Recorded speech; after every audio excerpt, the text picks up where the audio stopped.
So one thing I want you to think about is when you're sitting is that you don't necessarily have to be doing squats or moving the cable. You can be doing some seated exercises to really work that spine.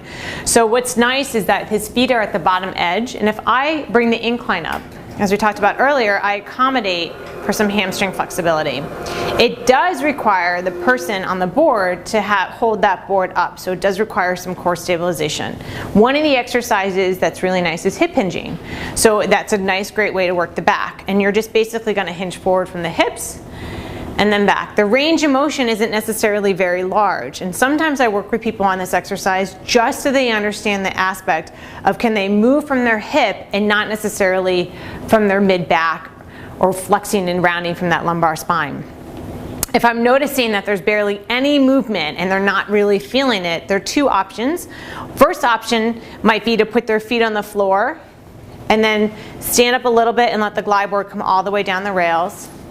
And now they're straddling, and then they can move again into that hinging position. I have now taken out necessarily the hamstrings, but you're going to put your feet on the floor to either side, and you can go through that hip hinging action.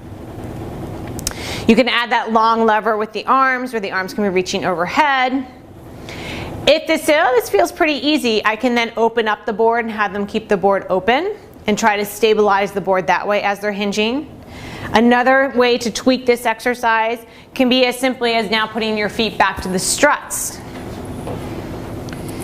If that again is too easy and maybe they're very flexible, maybe you walk their feet up to more of the squat stance. So you're taking this one exercise and you can see how you can really take a patient that might need a lot of progressions or rather regressions, and you can take that person who's really progressing and keep making it harder and harder and harder.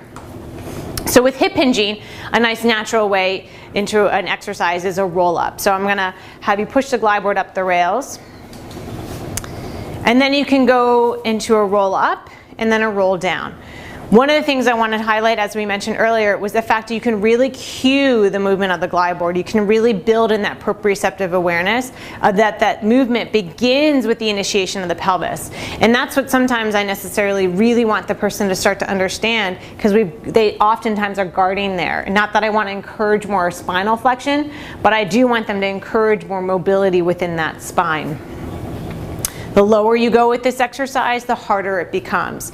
To add on to this exercise, I can even have someone just roll a little bit back and be adding tosses to them. I can be having them throw a ball as they come up. You can keep thinking, how many ways can you progress it or tweak it to meet your patient's needs?